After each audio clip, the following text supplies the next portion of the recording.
A very good afternoon, ladies and gentlemen, and welcome to today's seminar. We're going to start off with a little bit of an initiative test for you. So what I'd like you to do, each and every one of you, is take out your mobile phones, please. Take out your mobile phones. I'm sure they're not too far away.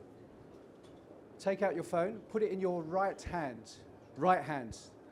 the other right. Now what I'd like you to do is lift your phone above your head, nice and clear. You can all handle it. Now I want you to reach across, back, and then put it on the floor and release. You're going to be all right. You're going to be safe. I promise. We have a very compelling an hour rather ahead of us, and we have 4 eminent experts.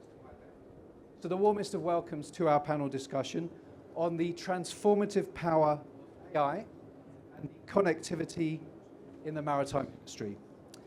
Ladies and gents, as technology continues to advance at an unprecedented pace, it is crucial to distinguish between hype and reality when it comes to the application of AI and connectivity in the maritime sector.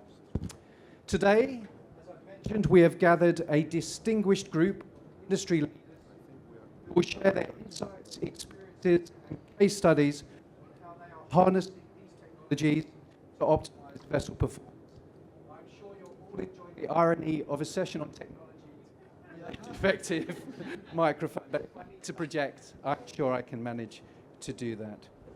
So our panelists probably don't need an introduction, but nonetheless, they bring a wealth of expertise from various segments of the maritime industry. We have Alexandros Politis Kalanteris, Deputy Chief Operating Officer of TMS Cardiff Gas Limited. Hello. He will provide the perspective of a leading ship owner. We have Tino Rizzo. He is Managing Director of CTEC, part of V Group, and he'll share insights from the ship management sector. We have Yarden, of course, Yarden Gross. He is co-founder and CEO of Orca AI. And we have Constantino, co-founder and CEO at Deep Sea, and they will all offer their expertise on the development and implementation of cutting-edge AI solutions for the maritime industry. So more than enough from me for the moment. What I'd like to do is invite each gentleman in turn, perhaps starting with Yarden and going down the line. Add any introduction you might like to do so, but more importantly, 1 or 2 establishing remarks around the overarching theme. Sure. Thank you everyone for coming. Great to see many faces here. My name is Yarden Gross. I'm the co-founder of Orca AI. And basically, it's going to be an interesting discussion here. I think the ship industry is going through pretty interesting evolution. Ships are becoming more connected to the cloud, which enables to deploy new technology on board, collecting data, building advanced AI. I think it's a very interesting Posidonia. I think we're really just scratching the surface, so it's interesting to see what is already working today and what's going to come up in the near future. So let's start. Thank you, Yarden and Edwin. As Yarden said, we're in the midst of 2 revolutions in shipping. The first was the one that we just mentioned, the connectivity revolution. We now have a volume of data and a speed and a kind of real-time nature of transmission, which is a step change from what existed before. And it means that we can't only just do things better, we were already doing a bit better, but we can do completely new things that couldn't be done before. And at the same time, as this opportunity, we have the huge challenges of decarbonization and the pressure the industry is under to transform completely. And so these 2 things are coming together to have birthed a whole generation of different innovations and solutions. And I think, I can't think of a better group of people to discuss this from all the different perspectives of the industry. I'm really exciting to be part of and hear the rest of this discussion. Thanks. Good afternoon, everyone. Tino Rizzo from CTEC, Managing Director of CTEC based in Monaco. I'm very honored to be part of this panelist and be able to speak about those 2 disruptive technologies, being connectivity and AI.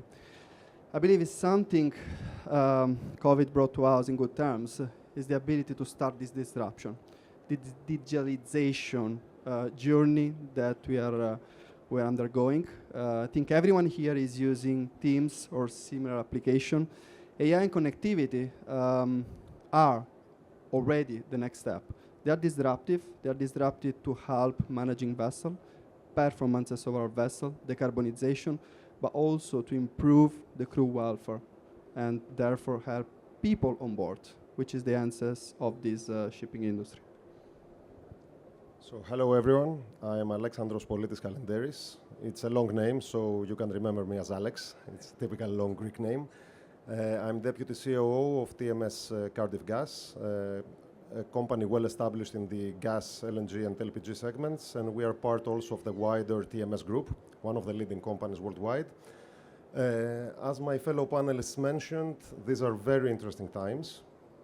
The digitization alongside the decarbonization are two of the main opportunities and pain points at the same time for a rather conservative industry like maritime shipping. So it is really a both challenging and intriguing period to embrace change and be able to propel our industry into the next era. Glad to be here and looking forward to the discussion. Well, thank you, Alex. Perhaps we'll stay with you and bring in Tino as well. But you mentioned opportunities and pain points. Maybe we can refine on that a little bit further. What perhaps are the three biggest opportunities and the three biggest pain points that you as a leading owner, you on the ship management side are seeing? Practically, I believe that opportunities and pain points go alongside. So if you manage to get a hold of a pain point, that creates an opportunity by itself. So a company can really progress and make the difference in case it is able to address those pain points. A few of those, in my view, are related to crewing, to manning of our industry. This is a major issue, and I believe that this pain point will be with us for the next 2 or 3 decades at least. This is related to sourcing crew, but also related to crew experience. And here is especially where AI and data can help us with new tools address the issue of lack of experience. Digitization, as we said, we are a rather conservative industry, so this is a pain point by nature. We have to embrace change. There is an issue that the digitization process, due to the fragmented landscape of providers, creates some headaches to us as ship owners, because there are so many solutions that we are in a way forced to proceed with trial and error sometimes. So some of our choices are successful, some are not. Again, this is an opportunity, right? Yeah. And it makes us more efficient, provided we select the proper vendors. And finally, decarbonization, which is very much linked with digitization, actually. You can never succeed in decarbonization unless you have the proper solution that will help you address the fuel consumption issues, the emissions, everything. So all these three are pain points, major ones, but at the same time, they create a huge opportunity for the companies that will be successful in embracing the solutions. Yeah, Alex, I agree with what you said. I mean, the three biggest challenges in the industry today, which create opportunities for whoever can find a solution, are the regulatory part, which is becoming more and more complex nowadays, even the reporting part. And clearly, digitalization is the way to make sure that we remain compliant, we report the right data, and we have also the right data accuracy to report on compliance. Compliance nowadays, if we talk about, for instance, UETS, will have a significant effect on the financial of the shipping industry. Then there is the crew retention and competencies. So how AI, connectivity, and digital can help. Definitely can. I mean, to retain crew nowadays, you need to provide internet on board. You need to provide fast internet on board. And thanks, we have a solution like Starlink. So what we are doing is literally, to make sure that our crew have the right connectivity, but we are also implementing other application which will ensure that our crew will remain with us. So it's a voyage loyalty program, as we call it, which embrace a number of things. It's similar to what airlines are doing. It's in beta stage for the time being, but we believe that that's the way. Last but not least, decarbonization. Decarbonization, let's be very clear, it's about data. It's a technical matter. It's not about having opinions. We need to speak with data. And we need to monitor better our data, and we need to get the insight from the data to be sure that we implement the right solution. Today, there are a number of pragmatic approach that we can use towards that problem, and that's what we want to do. And AI will be an enabler for those kind of solution. Thank you. Gentlemen, I'm hearing your end users talk about crew, climate, compliance. Costas, Yarden, we'd welcome your perspectives. I completely agree. I think the challenges are just increasing over time. You see it from different perspective. You see it from the safety side, increasing in events that are happening around the world. You see increase in workload. You see that you have increase in regulation, fuel cost, also geopolitical situations that are happening around the world. So the challenges are just increasing. And I think what is the enabler is that you have connectivity, you can start deploying new type of technology on board, you can start mitigate some of those challenges, and by that creating impact, improve operation, improve performance, improve safety. So I think this is a part of, or it's a crucial part when you think about shipping today and how to improve shipping. Thank you. Costas, please. Sure. I mean, I think as we've discussed, there's a lot of areas that are being affected by the AI and the connectivity on the one side as an opportunity, and the decarbonization and the geopolitical factors, et cetera, regulation as problems. A lot of it's very interesting. I want to focus on the decarbonization side, which is where we specialize. There's a number of things that need to be done for decarbonization. Focus on 3 areas. One is just regulatory compliance. So actually measuring accurately what is your fuel consumption, your CO2 emissions, and being able to report it easily. The second is reducing it directly through improving your operations. There is a huge potential to improve the efficiency of a ship just by changing the day-to-day decisions, right? The routes, the speed from waypoint to waypoint, the combination of speeds, cleaning the hull, and so on and so forth. In order to do this, you need to understand the unique performance profile of every vessel. And then the third is to be able to evaluate the more expensive hardware solutions, right? So there's lots of solutions out there that promise to help you reduce fuel consumption or decarbonize, anything from coatings of the hull to energy-saving devices, all the way to alternative fuels.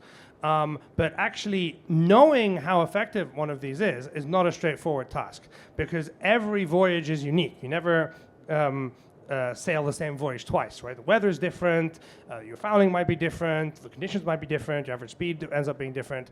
And so you need a very good vessel model to be able to compare before doing X, after doing X, and then to simulate what sort of actions will help you meet your target. And so all these things can be addressed very effectively by using all this data that we're now able to collect because of the increased connectivity. Right? We now have the ability to have minute-level data streaming into the cloud. It is a huge gold mine, and with advanced AI, you can really achieve very significant results. I'll give maybe another example. Regarding fuel efficiency, this is one of the solutions to basically optimize the voyage based on the weather routing and the currents. But there are other impacts. Just we couldn't have the data and the access to the data that created the awareness for that. So for example, what we saw in OKI's data is that there is actually a big impact on how the crew is operating the ship on the fuel efficiency and the emissions. So we saw similar ships doing similar operation around the world, but different type of fuel consumption. Why? Because the crew is operating the ship differently. They're speeding a lot, changing the speed, doing extreme maneuver, unnecessary maneuver. Very similar when we're driving our car.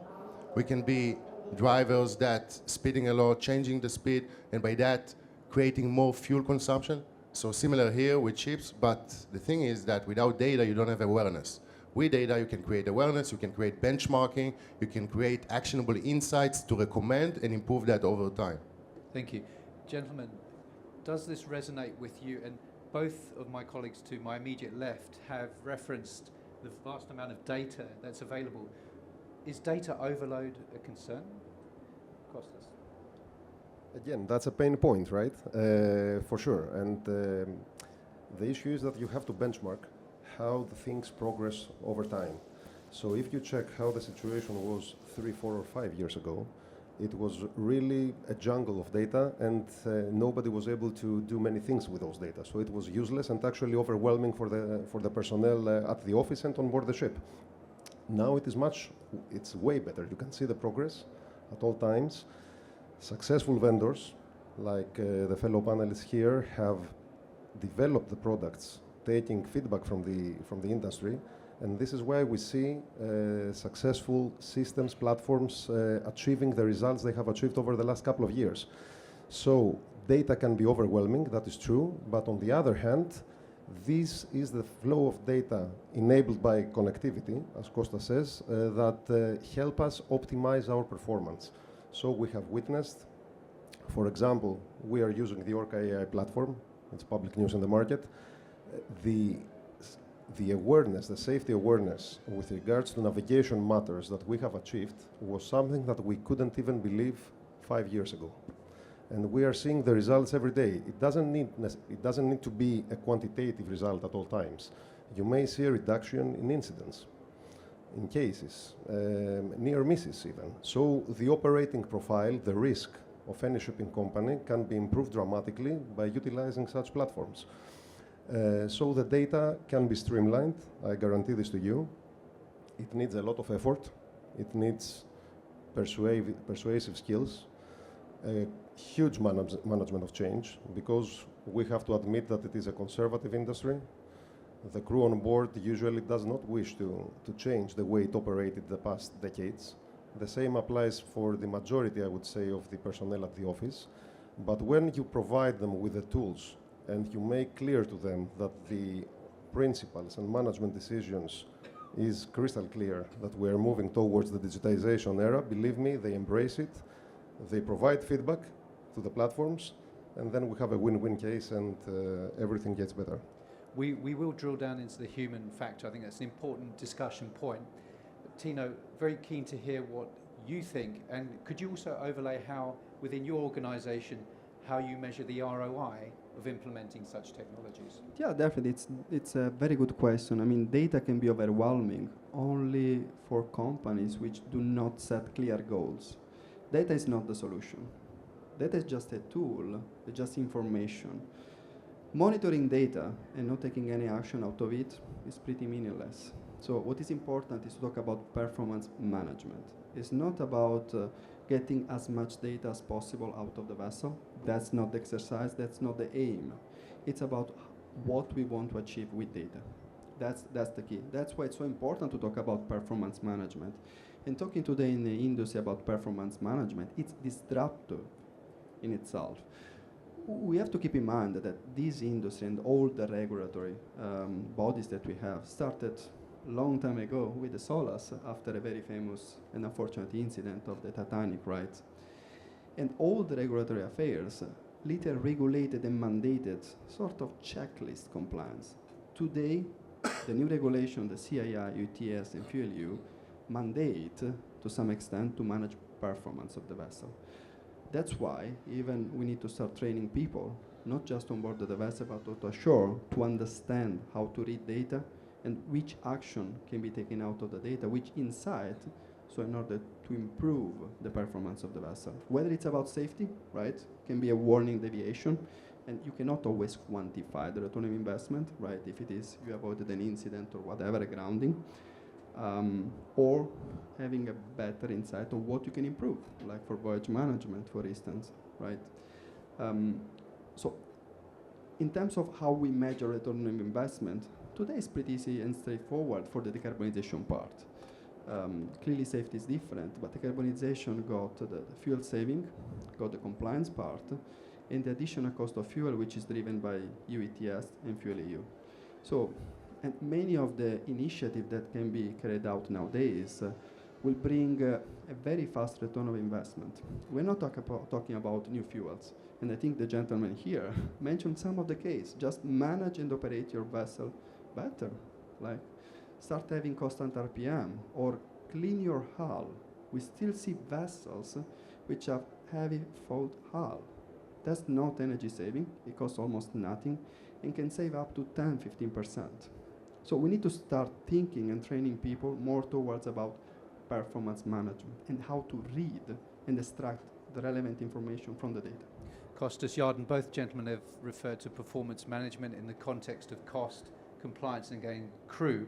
Perhaps on that human factor side, Yarden, you're welcome to comment on anything, but how have you seen AI transforming the traditional responsibilities of captains and crew members as your system has been rolled out?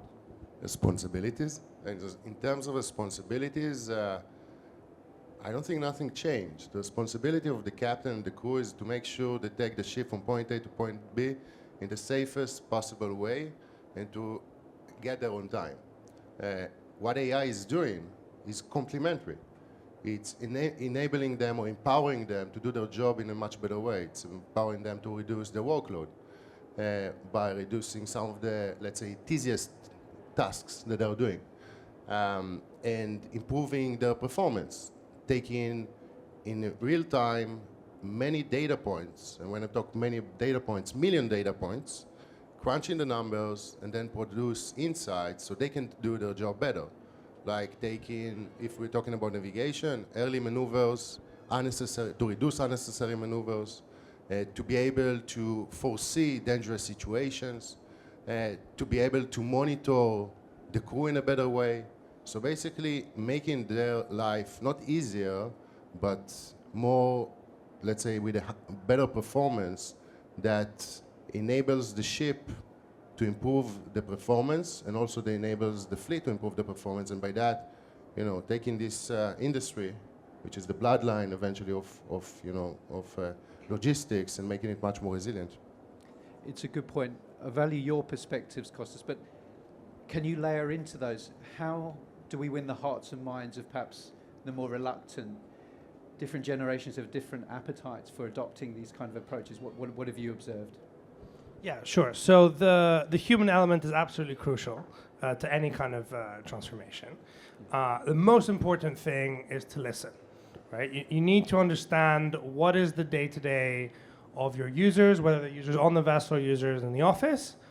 You need to understand what is their goal, what are they trying to do, what do they like about their job, what don't they like about their job, and then you need to offer something which genuinely makes the individual stakeholders better off in their day-to-day, right? And the more you can make it as inclusive as possible, so it's also giving a carrot to the captain, also automating something they do every day, rather than just saving fuel for the owner, but making everyone else's life more difficult, or for the charter, depending on the content, the easier it'll be to adopt, right? So, and doing this successfully, I mean, I'll use the example of voyage optimization, which I think is very good here. So, one of the things we do with ships is we'll come in, they'll use our software on the cloud, which optimizes every route, gives waypoint by waypoint speed and route instructions, and sends them to the vessel, and then updates them dynamically every time something changes. This is my microphone completely broken. Yeah, so it gives them dynamic instructions waypoint by waypoint, right? And then the crew have to follow them. When you start off with something like that, you're just telling the crew, I'm telling you how to do your job, right? So how do you move into a scenario where they're going to comply? So basically, you and the ship owner need to work together to merge the tech element and the human element. So on the tech side, it means having a good user interface, an interface which communicates to the user exactly what they need to do, and when they don't do it, how much fuel they're losing, what are the consequences, that allows them to have power, that lets them change things, override things. And in some cases, makes things easier. So for instance, we added an automation solution you can install on the engine, and it changes the RPM from each set point to the next automatically to make life for the crew easier. So there's also a carrot there. And then on the human side, you need to make sure you have the infrastructure in place to support the people who are using a new system. So this means both the company that's introducing the system needs to have someone who's in charge, who's the point of contact, who sends a clear line, a clear vision of what we're doing and why, and can answer questions from the crews and the users. But it also means that we, as a company, need to have people available for support who know what it's like to be an officer on a vessel, who know how to speak to the users in their own language, and who are able to relay concerns quickly and dynamically so they can be reflected in changes in the product. As you say, you need to work with the ship owner. Can I add a point? Of I course. fully agree with what Konstantinos mentioned. With regards to the human element, it is natural that I would say a big portion of the crew on board the ship, maybe the majority, initially have an automatic resistance to some new platforms because it is always a struggle between the machine and the person, and some of them might feel that they are at risk of losing their jobs going forward if AI develops a lot. With regards, for example, when we initially implemented the Orca AI platform on board our ship, I can tell you that in the pilot phase of the program, more than half of the senior officers had some sort of resistance. Others more severe resistance, other lighter.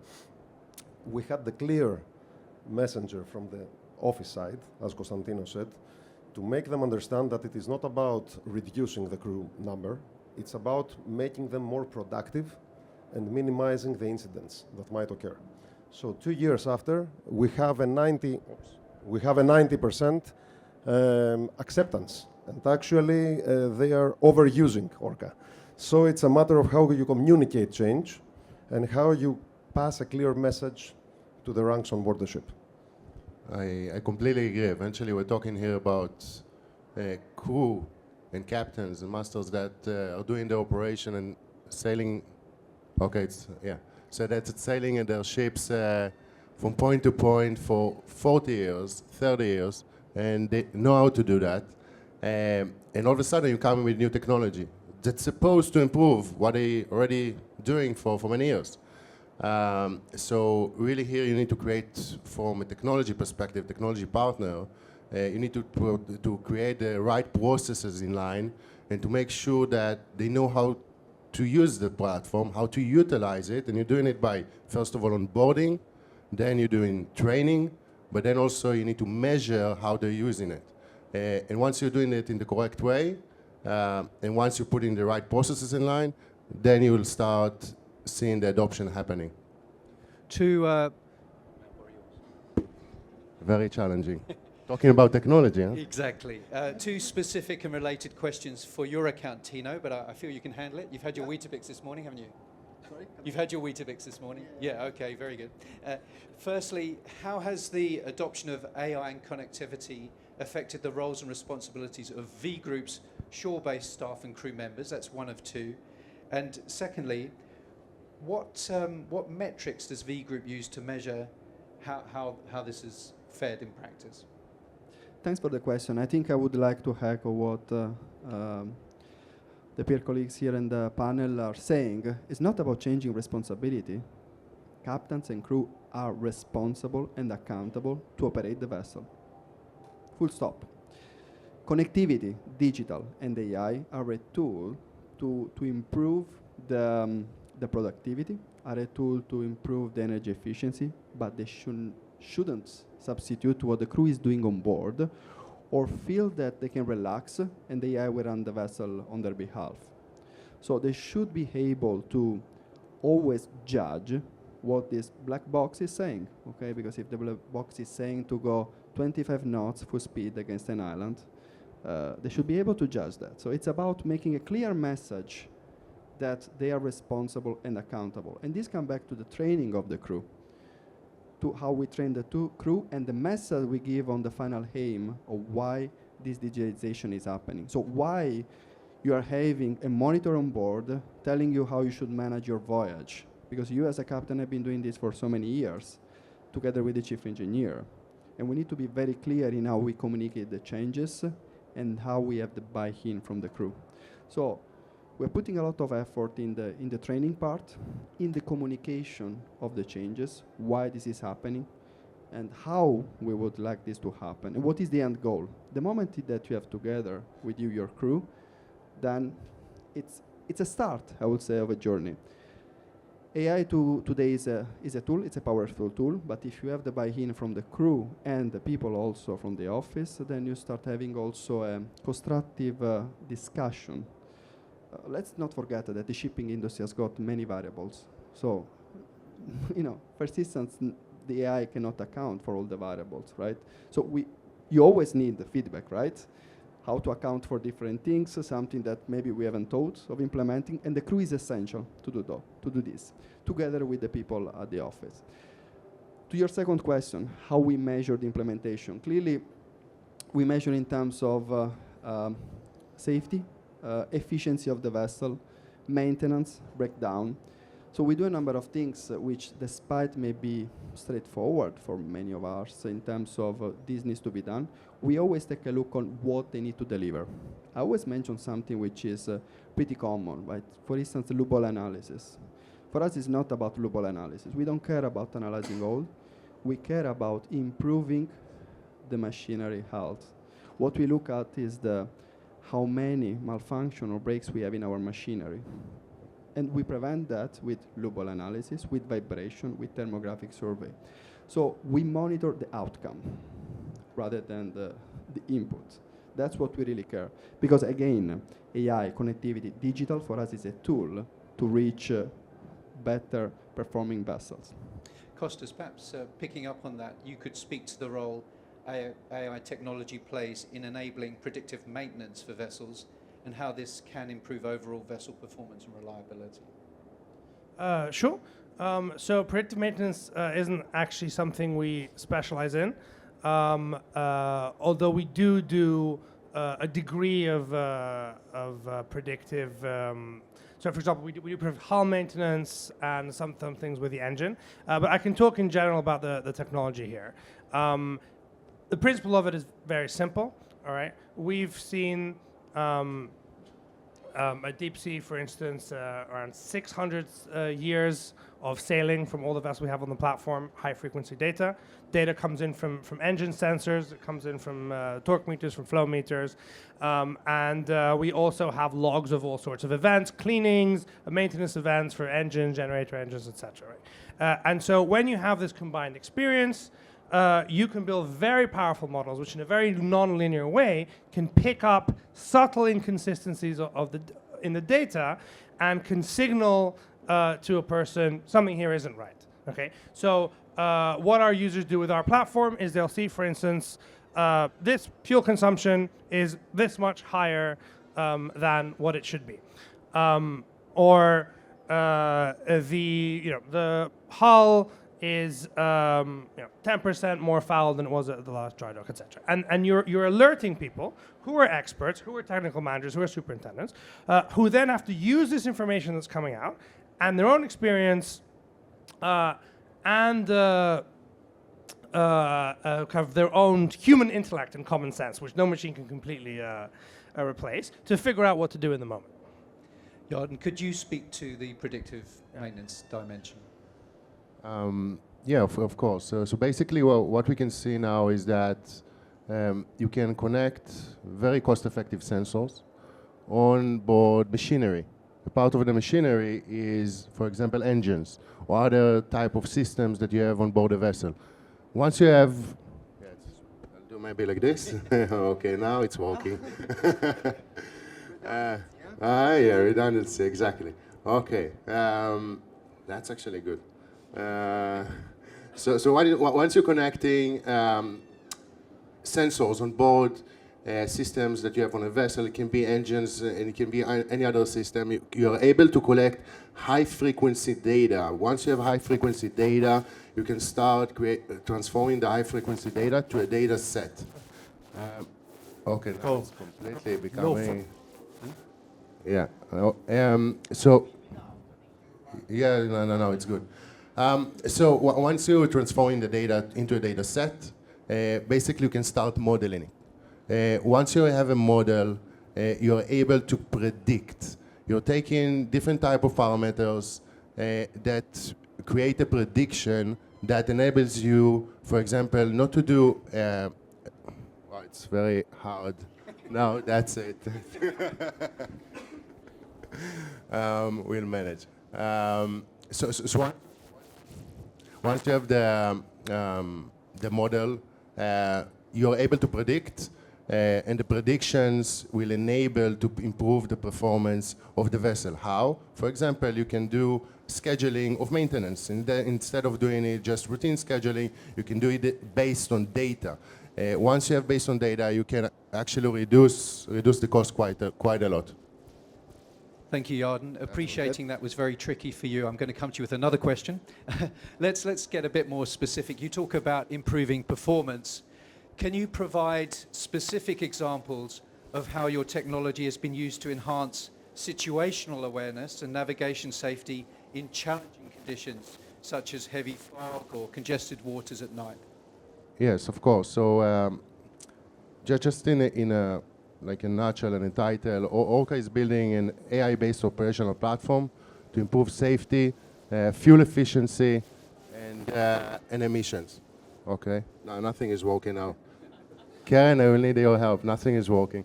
Maybe we just shout.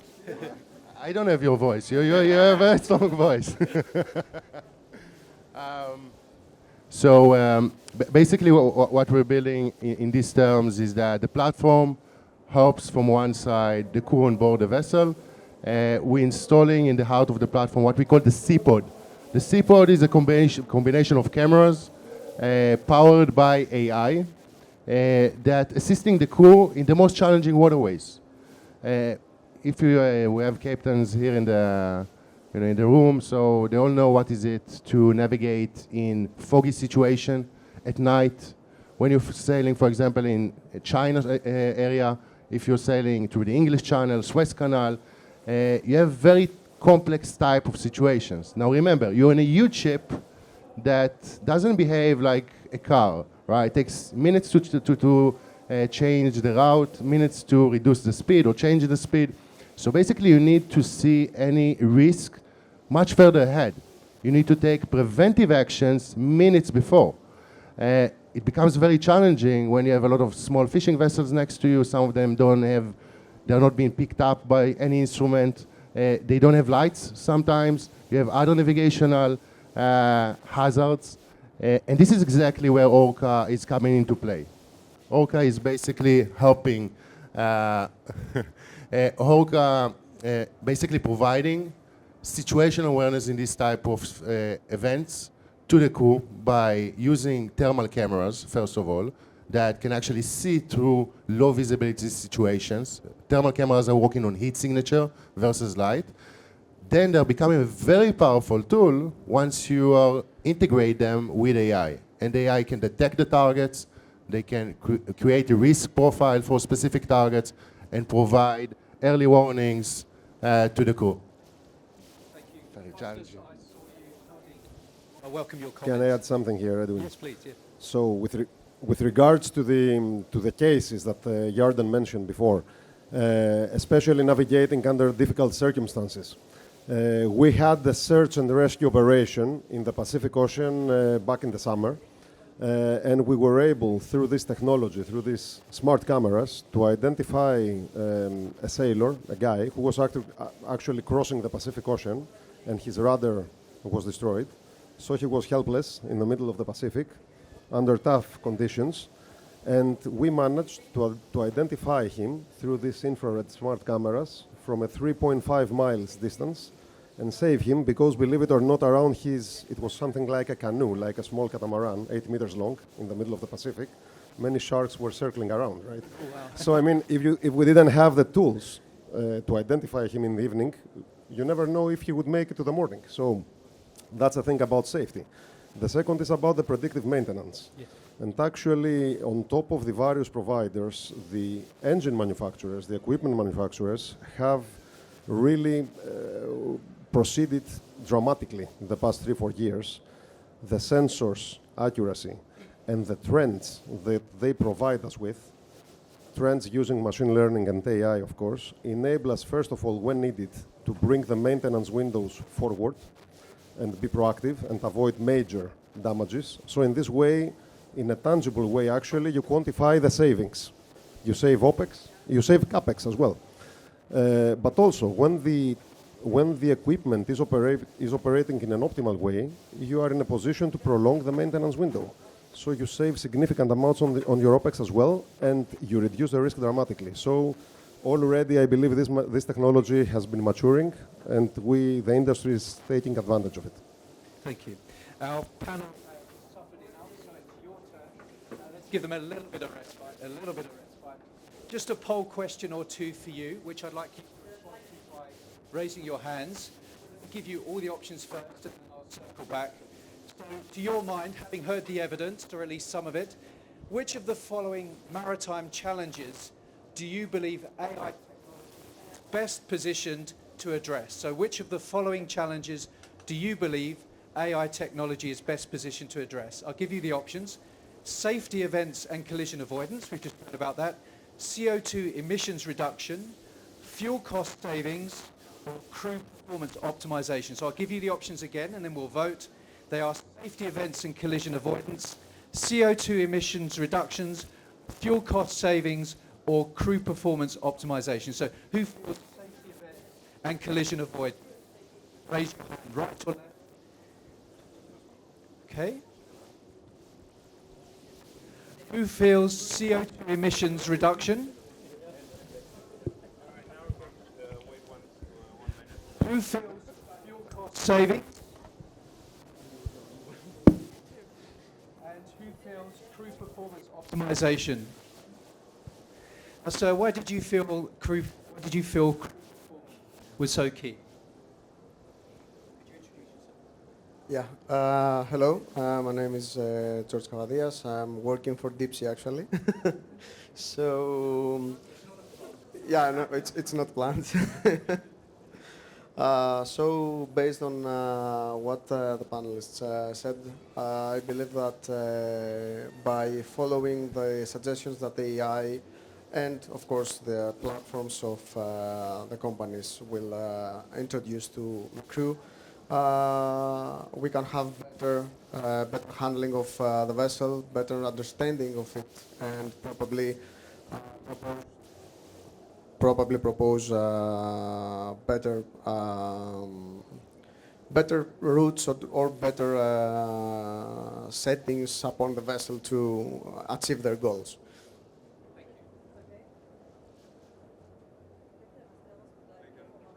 We have another question from the floor? You can use the other microphone. Oh, I can use the other. Use the other one. Yeah. You need a microphone? What do you need? Happy or? Okay. Do you think it works? Okay.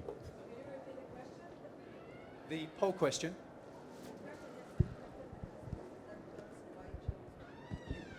You'd like to comment, please? Please go ahead. I actually chose the three first answers.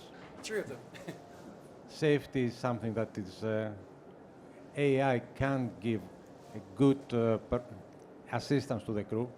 It is very, very difficult for a crew to have situational awareness in areas where there is a lot of traffic, and especially where the traffic can change from moment to moment.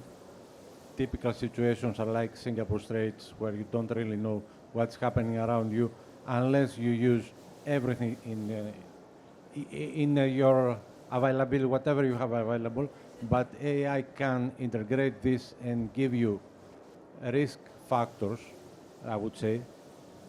Definitely, it also helps with the CII performance, because you can use it to minimize the fuel consumption, and this go together. I cannot see how you can discuss about reductions in fuel consumption and not have the same thing as a CII reduction. There you can really get outside of the typical weather routing, but it's still, I think it has a lot of way to go before it can give us results that cover both the optimization of the routing and also the commercial requirement that we have in our vessels. Thank you. Any further comments from the floor? Yes, sir. Your microphone. Maybe you could introduce yourself as well. I'm Mark Vasilikos. I'm of Captain Asteros. Yeah. So the issue here is I see the issue as follows. When ISM, International Safety Management Code, was introduced to shipping, my father, who was an ex-captain, was telling to everybody else that all this was bullshit. Yeah. And in this respect, he was telling to all auditors and the people who were trying to implement the code that his generation was able to cross the North Atlantic with a ship cut in two pieces.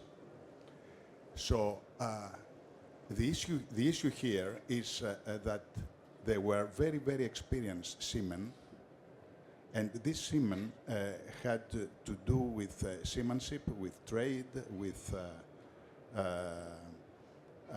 ways of avoiding danger, and he was telling to everybody else that nobody could download his knowledge into the new generation, and that his knowledge had to do with experience. Now AI and all these big data analytics and whatever comes after this, I strongly believe that they could help the seaman become better and better, and by creating a better seaman, we can avoid all these three. You asked four questions, right? By making the seaman the best possible, we can create the situation that the first three options of your questions are going to become much better. Panel, you've heard from the floor. Would you like to respond to the reflections? Maybe just one comment. I would say from let's say a few years ago when we started, we've been only a startup. And it's just amazing to see the crowd here and to see how the mindset is changing. Because when we started, when we used to talk with the industry, it was so much resistant to technology. There was so much resistant to AI, and that how it's going to actually integrate in the operation of the ship, how the captain will actually use it, if they're going to be liable of what they're doing, if it's going to be replacing them. And to see here the comments and the voices from the crowd, to see how it actually will improve their performance, their safety, this is, I think, very big, and I think this mindset has to change, and it's already happening, in order to create adoption of technology in a conservative industry. And I think this will take really the industry forward. Yeah, just to add on that, I mean, I think we started around the same time. We've seen the same transition as well. So can you hear me? Yeah, okay. So, I mean, the first thing is that the concept is proven, right? I mean, you heard here how, the AI, the Orca does, saves lives. I mean, we have full fleets, such as Wellness Wilhelmsen, Synergy have gone public with how much fuel we've reduced. Just using, speed and route optimization, you can go 7 to 12% down. So all the technology clearly works, but also as we've seen, and we've seen with the polling that we did with Edwin also after our webinar, there is now a general consensus across the industry on the fuel efficiency, performance improvement, and safety can be brought with adoption of AI. And I think we're now entering a phase where it's all about execution.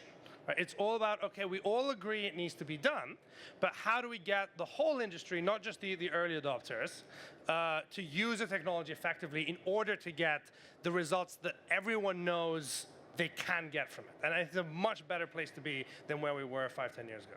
Costas, it's all about execution, apparently. Does that resonate? Sorry, Alex, does that resonate? Just testing. Just testing. Yeah, actual execution is the key point here, right? It's not only a matter of making the decision and buying the platform or the software tool, it's how you implement it, right? So I strongly believe, and we are using multiple digital solutions. It's Oracle navigation. We have agreements with our engine manufacturers, fleet management solutions, crewing solutions, everything. So it's a matter of not pushing, but persuading, actually, the crew on board the ship, as well as the personnel at the office, that this is only for their benefit, their productivity, and making their own job better. This is the key. Persuasiveness and execution. I fully agree. Yeah, if I may add, clearly execution is the key, because whatever strategy without execution is just a dream. And to execute this, again, we need to take in consideration the human factor, which is going to be super, super important into the equation. And I think we don't need to persuade everyone in the industry. We just need to start doing it. And we are all sure that this is going to be delivering benefit. Once we have vessels which are better operated, more efficient, with better crew, less incidents, then there will be an advantage for those vessels leveraging on AI and new technologies. This is what is going to be pushing the industry to move forward. Thank you. I mentioned three. Yes, sir. Let's get you a mic that works.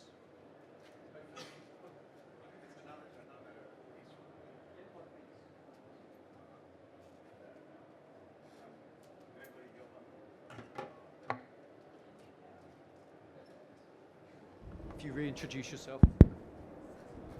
Hello. Yes, I'm Gregory Jovanov. I'm the managing director of Strategies Maritime ICT cluster in Piraeus. A quick question. The cases that we cover today are truly about optimization, route optimization, performance optimization, and applications of machine learning, not truly AI applications. So since the decision making is still left to the human element, and we are not replacing the human element, we cannot talk about AI. How far away you think we are from introducing truly autonomous ships and or elements of robotics on board the ship that will be replacing the human element instead of assisting? Yeah, I would love to answer the question. So just in terms of the phrase AI, artificial intelligence, this is more the technology side. And basically AI is to come and replace certain tasks. So creating automation. And AI, a part of the technology, is something that we're already using in terms of the modeling that we're using. And already it's taking certain tasks and already replacing them. The thing is, when you look a little bit further down the line, where the big impact that AI can bring is to create semi-autonomous ship or full autonomous ship. And this is something that the industry is already working on. So, for example, and this is in a very big scale level that governments are working. So part of it is, and we have the privilege of Orca to be a part of a consortium, which is called Meguri 2040 in Japan. And there is a presence here of NYK and the crowd, I see, that basically they are supporting autonomous shipping.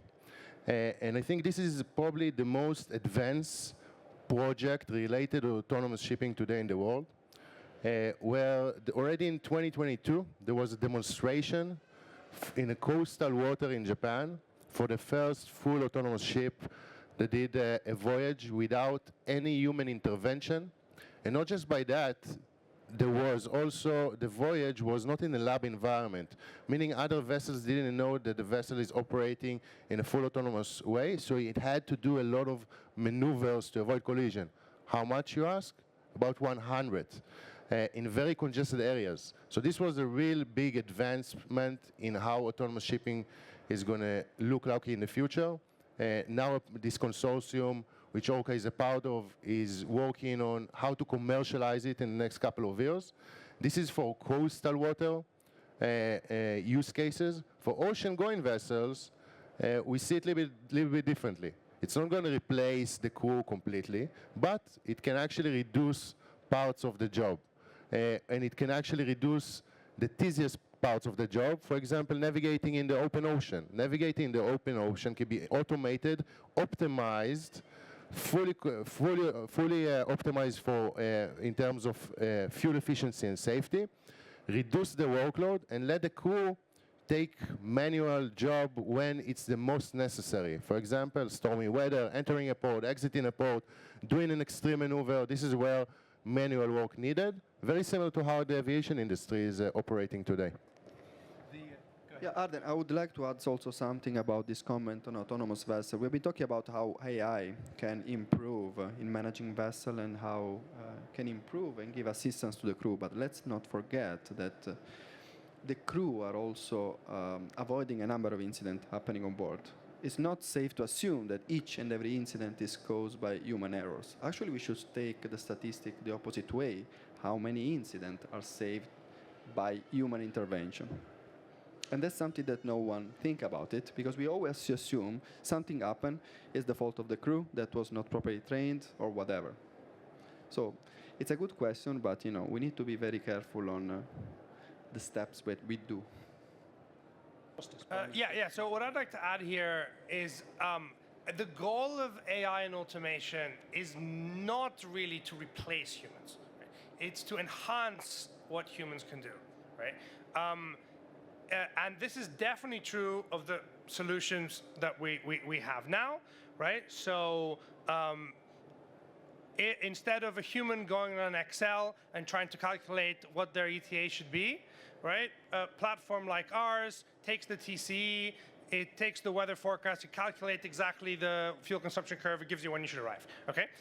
Is that replacing a human?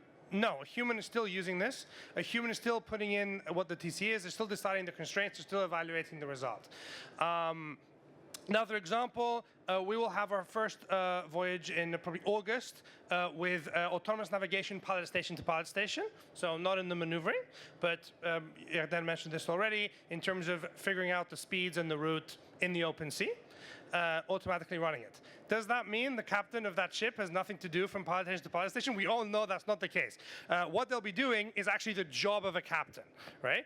Rather than doing this manually on a stick. That's not really the captain's job or the officer's job. But even if we take it all the way to the extreme, right? So suppose you have a ship, as now you have with small boats, where there is no crew on it, right? And it is being moved remotely from a server somewhere. That's still not really replacing humans. There's still a human there. Someone is looking at it on a screen. So I think we shouldn't really be thinking of this kind of like distinction between replacing or not. All of it is enhancing humans. These comments, to my mind, allow you. Yep, by all means.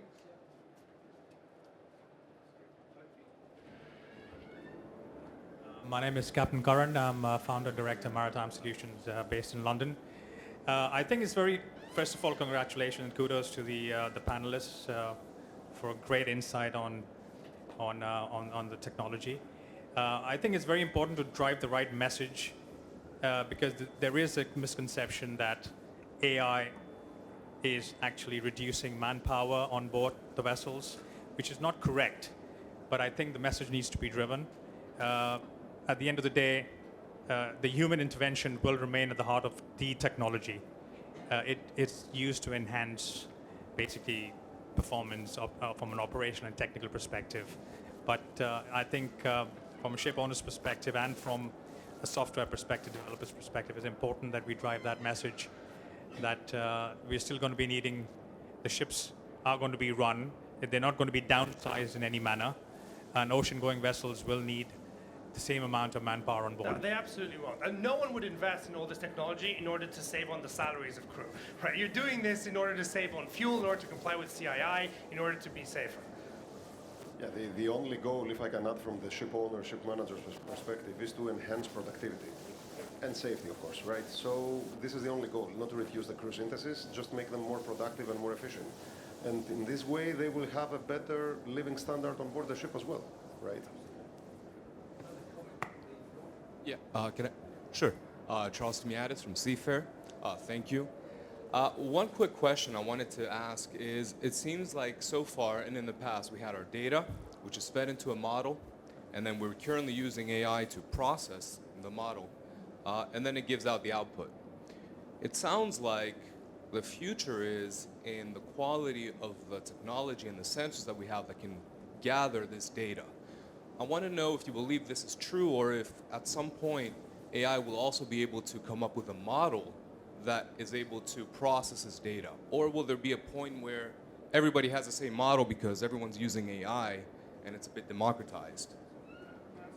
Yeah, so we're already, I mean, it's really the present rather than the future what you're describing, right? So at the moment, we have, from those of our customers that have high-frequency data on board, mentioned the number before, 600 to 700 years of high-frequency sailing data. This means that now if a new ship comes along, which doesn't have any high-frequency data, we can build a model for it using just AIS and vessel particulars and noon reports, which maybe instead of a 1% voyage fuel prediction error, will have maybe a 5% right? So already we're able to use the kind of the power of all the vessels out there, even for vessels without data. Similarly, all this data allows us to correct data, to enhance data, to add more data. So I think if you extrapolate this trend into the future, it's clear that the advantage that someone had, because as a ship owner, for example, they were operating for a longer period of time, they had older vessels, they have more data, will be kind of democratized, as it's just, and already is. Sanjeev, I come from Varuna Marine in Amsterdam. So thank you for the insight. My questions are three-part. When you collect the data, you have been doing that for some time. Do you have any insights to provide on the accuracy of data from existing fleet? Because of analogous on the vessels, often converting it to digital data has been a challenge from the implementation that we have been seeing.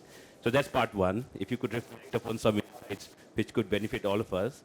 The second part is cybersecurity, which is, so Starlink is opening all these opportunities for all of us, which we are excited about. Security also problem could be solving, or is somebody problem? Maybe. Oh, thank you. So I was saying that about cybersecurity, right? So often this is left out of the equation, and it is like some vendors would say that, oh, this is not my problem. I'm a manufacturer, so I would solve the problem that I'm solving.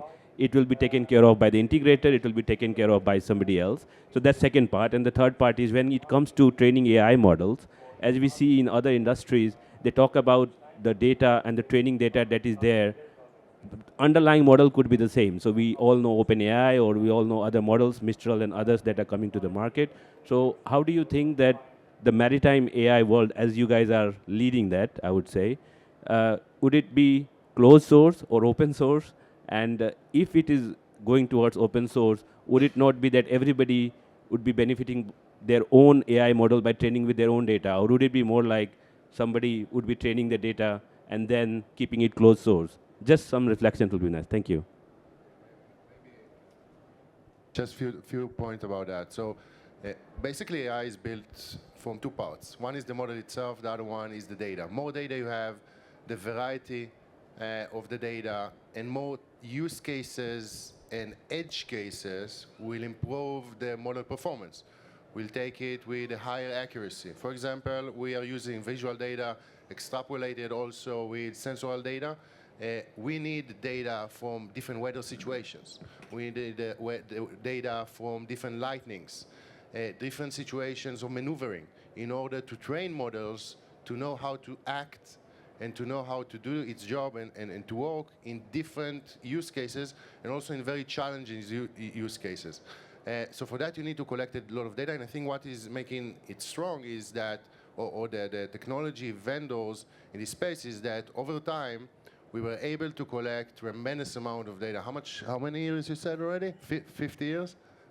600 to 700. 700. Okay, that's a lot. For us, we're measuring it by the nautical miles. So 50 million nautical miles of data that we've been collected. So this is tremendous amount of data. No other captain in the world saw this amount of nautical miles. And basically it means that we have many type of use cases that we can build the model on top of that. Now, after collecting the data, you need to make sure that the data is clean, accurate, and synchronized if you're collecting multiple data points all together. So you need to make sure that the sensors are synchronized together and the data is clean, because if you're taking data which is not clean, you're basically training the model on something that is not true. And then what you're going to produce is wrong, false alarms, misdetections, and things that you don't want to have. Eventually, the last part of the process is to be able to test your models in a very accurate and objective way. And this is a very important part of building an AI model. Only one point about cybersecurity. I think it's a very important topic. It's just going to become more important. From our perspective, I think we have a mutual responsibility in this industry to make sure that ships are being protected. From our perspective, what we do, we're making sure that Orca is isolated, that we're collecting only data from sensors. We can actually control any other instrument, and to work also with the classification societies in order to put the infrastructure in place for a very robust cybersecurity. Yeah, then I would like also to complement on what you are saying on data. The challenges in having more sensors on board historically have been because the aim was to have data. Again, the aim in not have data is to achieve some outcomes, whether it's safety, whether it's energy efficiency. The benefit we have today with the artificial intelligence is that we have a model which is almost ready to be implemented, while 5-10 years ago, you needed to run your own algorithm. So the logic was, let's connect sensors, as many as we can, let's have the data and see what we can do. Nowadays, we are at the stage that we know very well which sensors, which data we need to achieve which results. And then we have algorithm, artificial intelligence application, which can consume those data and bring immediate results. This is on data. On cybersecurity, I agree with you, it's a risk. That's why application or solution like Starlink should be carefully managed. Opening a vessel with a Starlink, which is not managed and controlled to a proper management box, which restrict access or manage the different network, is a big risk. So we need to start thinking about, whenever we implement solution like Starlink, to have a proper management of the network on board. Similar to what's happening, across other industry. We cannot just install Starlink and get it there. You are literally giving access to everything on board the vessel. And unfortunately, there are still vessels which connect everything in one local network. Thank you. That's the recipe for disaster. That's why we believe that implementation of Starlink must come with a proper management box on board. Thank you. Costas, do you want to come in? Yes. Alex, Jesus, sorry. Alex, yeah. We are alive. Just testing. Yeah. Alex. So Alex, I will add a flavor from the Forgive me. financial side, based mostly on your first question. So when there is a will to embrace new technologies and digital solutions in order to make the operations of the company better and enhance safety, budget is not the issue, because we are talking about a capital-intensive sector here, shipping. So let's say the cheapest ship, a vintage bulk carrier, smaller bulk carrier today, may have a cost of $8, $10, $12 million. The cost for setting up the proper cybersecurity infrastructure or the proper sensors network in order to collect the data and utilize them is a rounding error. So I think that whoever claims budgetary reasons for not implementing such solutions or not investing in those is just not willing to embrace these new solutions. It's not a matter of money. Thank you. We have time for 2 more quick questions from the floor and then 24 questions from me. Just question number 1. Thank you. Thank you for the very insightful conversation here. I'm Konstantinos, and I'm an attorney at law with an appetite for tech.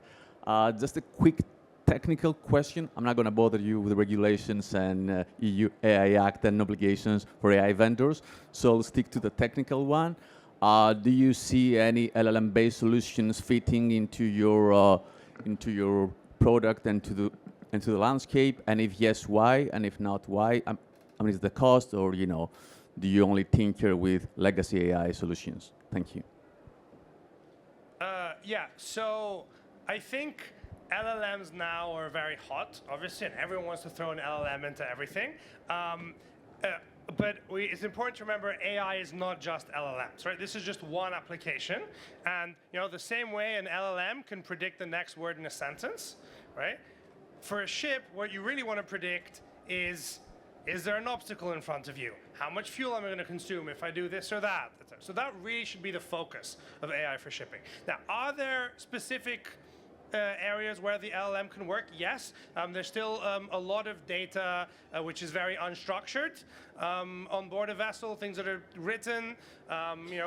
We have customers that have noon reports that say, hello, we have a problem today with the ballast tank. Also, my fuel consumption was 100 metric tons, right? Okay. So, being able to parse things helps. And people do commercial stuff, like Signal Ocean with brokers and so on. That all helps, right? And of course, I'm sure all of us are going to put LLMs in our customer support and in the tool. But it's important not to focus too much on this, right? Really, the focus needs to be on not modeling language, modeling the vessel. A concluding question from the floor, please. Good evening, everyone. I'm Captain Paul from Oldendorf. My question to you is to Konstantinos. Now, in the last 1 month, we saw 2 weather-related incidents in the aviation sector. Weather forecasting remains a critical challenge for vessel performance. Where do you see weather forecasting in the next 1 year? Yeah, it's a great question. So there is a lot of disruption coming to weather forecasting. So we don't do weather forecasting ourselves, but we are a consumer of it, right? And what we do relies on the weather forecast being accurate. So far, the way we deal with this is we partner with aggregators, so we get weather data from multiple sources. We have 2 such aggregators, etc. So at least we know what is the error margin on what we're getting, so that we can deal appropriately. But there is now a big revolution coming in the more advanced AI weather forecast models, and I actually think probably not in a year, but I think over the next few years, we can expect a very significant improvement in the accuracy of weather forecasts. I'll add to on top of it. I would say that weather forecasting is also built on 2 things, the models and the data as well. Now, the data that you have today mostly comes from satellite information, which is good, but it's not completely accurate. And especially it's not accurate, and if you're taking shipping, it's not accurate what is happening on the sea level. How the sea level is impacting the ship performance, how the sea level is impacting the safety of the ship. And this is something that, for example, we're looking at when we see that Orca will be deployed, and it's already deployed on more ships. We can start utilize this data and share this data between different vessels. So imagine you have a vessel from Oldendorf that is sailing in a certain area in the world, okay, and you'll get a notification or information from a different vessel that will tell you that if you keep in your route for another day, you will experience a specific storm that with a specific visibility and height of the waves and the direction of the waves that will impact the performance of the vessel in a certain way. It will create a pitch and rolling in a certain way, and basically it will impact also the safety of the vessel, the cargo, and the crew. So this is type of the information that we started seeing that you can actually get from the sea level and distribute between different customers and different ships around the world. Thank you. Last question. It's the same question for all 4 of you, and I'll come at you in random order just to make it interesting. Quite simply, gentlemen, what significant changes and advances do you anticipate in the adoption of AI and connectivity in the maritime industry over the next 5, 10, and 20 years? 5, 10, and 20 years. I will come to Kostas first. Okay, so 5 years, Starlink is the first thing that's going to happen. And then I think technologies like the ones we use, so semi-autonomous sailing, performance routing, are going to go from being something early adopters use to something that's more broad. I think 10 years, we're going to start seeing full autonomy on a certain section of early adopters within the industry. And then 20, I think we can see it rolling out as a more mainstream thing. Thank you. Alex, please. I would agree with Kostas with regards to the 5 years. Starlink will be the game changer, will continue being the game changer, this type of technology, because connectivity will grow exponentially, and that for sure will enable the adoption of new technologies and massive exchange of data from the ship to the office and vice versa, and this will make the overall industry more efficient, and the early adopters, of course, will have a huge advantage. I'm not so sure about the full autonomy. I would place this in the 10-year horizon. And even in the 10-year horizon, I believe there will be the capabilities of full autonomous ships, but from the legal aspect and the insurance aspect, we might face issues. So I would say that full implementation, I believe I may be wrong, should be in the 15 to 20-year horizon. Thank you. To that respect. Yeah. Early adopters only. Perfect. Perfect. Yeah, yeah. Perhaps Tino? Yeah, I would say that I agree with both of you. 5 years is definitely the option of LEO technologies, so in which the connectivity will be hybrid. So not just Starlink, but Amazon, OneWeb, so the connectivity will be fully integrated. That's the reality, and we're going to be having truly connected vessel. 10 years, I believe that the big game changer is going to be a sort of predictive maintenance. That's what at least I hope for. So still vessel needs to dock every 5 years because someone decided that 100 years ago when the vessel were made in wood. So with predictive maintenance, we can move the needle a little bit. We can even have less CapEx cost when we build the vessel, eventually having less redundancy and ultimately less incident. But I truly believe that 10 years is feasible once we have the vessel truly connected with all the sensors on board. For autonomous vessel, I think take into account all the insurance, the charters, and all the other parties, 15 to 20 years, I expect to have some early adopters, but not fully autonomous. Still, let's say maybe partially managed vessel. Thank you. Yarden, sir. Yeah, so first of all, I completely agree that we'll see more automation. We'll call it, let's say, efficient automation, that gradually more automating parts of the voyage will happen. The vessel will be smarter, will sail in a more efficient way. And basically, it will also, once we see that happening, it will start impact also the business model in the industry. And it will start disrupting some of the business models that we see in the industry. For example, fleet management companies, which is a very cost basis business today, will transform completely to a value basis. And it will be much more competitive on the added value that you can give to your customers when you're operating a ship. So I think that will be very interesting when you're looking at traditional companies that will know either some of them will evolve into it, or if they're going to stay behind, I think they're going to lose market share and maybe lose business. Thank you. And the charter party agreements are going to change completely as well. And what exists now is not fit for purpose. Thank you.